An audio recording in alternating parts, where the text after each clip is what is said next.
Introduction à la vie dévote de saint François de Sales, 5e partie, contenant des avis et exercices pour renouveler l'âme et la confirmer en dévotion. Chapitre 1er. Qu'il faut chaque année renouveler les bons propos par les exercices suivants. Le premier point de ces exercices consiste à bien reconnaître leur importance. Notre nature humaine déchoit aisément de ses bonnes affections à cause de la fragilité et mauvaise inclination de notre chair qui appesantit l'âme et l'attire toujours contre bas, si elle ne s'élève souvent en haut à vive force de résolution. Ainsi que les oiseaux retombent soudain en terre s'ils ne multiplient les élancements et traits d'ailes pour se maintenir au vol. Pour cela, cher Philothée, vous avez besoin de réitérer et répéter fort souvent les bons propos que vous avez faits de servir Dieu, de peur que ne le faisant pas, vous ne retombiez en votre premier état, ou plutôt en un état bien pire. Car les chutes spirituelles ont cela de propre qu'elles nous précipitent toujours plus bas que n'était l'état duquel nous étions montés en haut à la dévotion. Il n'y a point d'horloge, pour bon qu'il soit, qu'il ne faille remonter ou bander 2 fois le jour, au matin et au soir. Et puis, outre cela, il faut qu'au moins 1 fois l'année, on le démonte de toutes pièces pour ôter les rouillures qu'il aura contractées, redresser les pièces forcées et réparer celles qui sont usées. Ainsi, celui qui a un vrai soin de son cher cœur doit le remonter en Dieu au soir et au matin, par les exercices marqués ci-dessus, et outre cela, il doit plusieurs fois considérer son état, le redresser et accommoder, et enfin, au moins 1 fois l'année, il le doit démonter et regarder par le menu toutes les pièces, c'est-à-dire toutes les affections et passions de celui-ci, afin de réparer tous les défauts qui y peuvent être. Et comme l'horloger oint avec quelque huile délicate les roues, ressorts et tous les mouvants de son horloge, afin que les mouvements se fassent plus doucement, qu'ils soient moins sujets à la rouillure, ainsi la personne dévote, après la pratique de ce démontement de son cœur, pour le bien renouveler, le doit oindre par les sacrements de confession et de l'Eucharistie. Cet exercice réparera vos forces abattues par le temps, échauffera votre cœur, fera reverdir vos bons propos et refleurir les vertus de votre esprit. Les anciens chrétiens le pratiquaient soigneusement au jour anniversaire du baptême de notre Seigneur, auquel, comme dit saint Grégoire, évêque de Nazianze, ils renouvelaient la profession et les protestations qui se font en ce sacrement. Faisons-en de même, ma chère Philothée, nous y disposant très volontiers et nous y employant fort sérieusement. Ayant donc choisi le temps convenable, selon l'avis de votre Père spirituel, et vous étant un peu plus retiré en la solitude et spirituelle et réelle que l'ordinaire, vous ferez 1 ou 2 ou 3 méditations sur les points suivants, selon la méthode que je vous ai donnée en la seconde partie. Chapitre 2. Considération sur le bénéfice que Dieu nous fait, nous appelant à son service selon la protestation mise ci-dessus. Premièrement, considérez les points de votre protestation.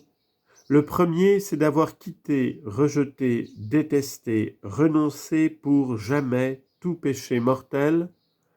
Le second, c'est d'avoir dédié et consacré votre âme, votre cœur, votre corps, avec tout ce qui en dépend, à l'amour et service de Dieu. Le troisième, c'est que s'il vous arrivait de tomber en quelque mauvaise action, vous vous en relèveriez soudainement, moyennement la grâce de Dieu. Mais ne sont-ce pas là de belles, justes et dignes et généreuses résolutions? Pensez bien en votre âme, considérez cette protestation est sainte, raisonnable et désirable.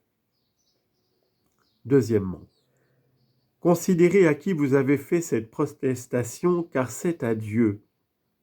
Si les paroles raisonnables données aux hommes nous obligent étroitement, combien plus celles que nous avons données à Dieu? Ah, Seigneur, disait David, c'est à vous à qui mon cœur l'a dit, mon cœur a projeté cette bonne parole, non jamais je ne l'oublierai. Troisièmement, considérez en présence de qui, car ça a été à la vue de toute la cour céleste. Hélas, la Sainte Vierge, Saint Joseph, votre bon ange, Saint Louis, toute cette bénie troupe vous regardait et soupirait sur vos paroles, de soupirs de joie et d'approbation, et voyez des yeux d'un amour indicible votre cœur prosterné aux pieds du Sauveur qui se consacrait à son service. On fit une joie particulière pour cela parmi la Jérusalem céleste, et maintenant on en fera la commémoration si de bon cœur vous renouvelez vos résolutions. Quatrièmement, considérez par quels moyens vous fîtes votre protestation. Hélas, combien Dieu vous fut doux et gracieux en ce temps-là. Mais dites en vérité, n'avez-vous pas été conviés par de doux attraits du Saint-Esprit? Les cordes avec lesquelles Dieu tira votre petite barque à ce port salutaire ne furent-elles pas d'amour et de charité? Comment vous alla-t-il amorçant avec son sucre divin par les sacrements, par la lecture, par l'oraison? Hélas, cher Philothée, vous dormiez, et Dieu veillait sur vous et pensait sur votre cœur des pensées de paix. Il méditait pour vous des méditations d'amour. Cinquièmement, considérez en quel temps Dieu vous tira à ces grandes résolutions, car ce fut en la fleur de votre âge. Ah, quel bonheur d'apprendre tôt ce que nous ne pouvons savoir que trop tard. Saint Augustin, ayant été tiré à l'âge de 30 ans, s'écriait « Ô ancienne beauté, comme t'ai-je si tard connue! Hélas, je te voyais et ne te considérais point. »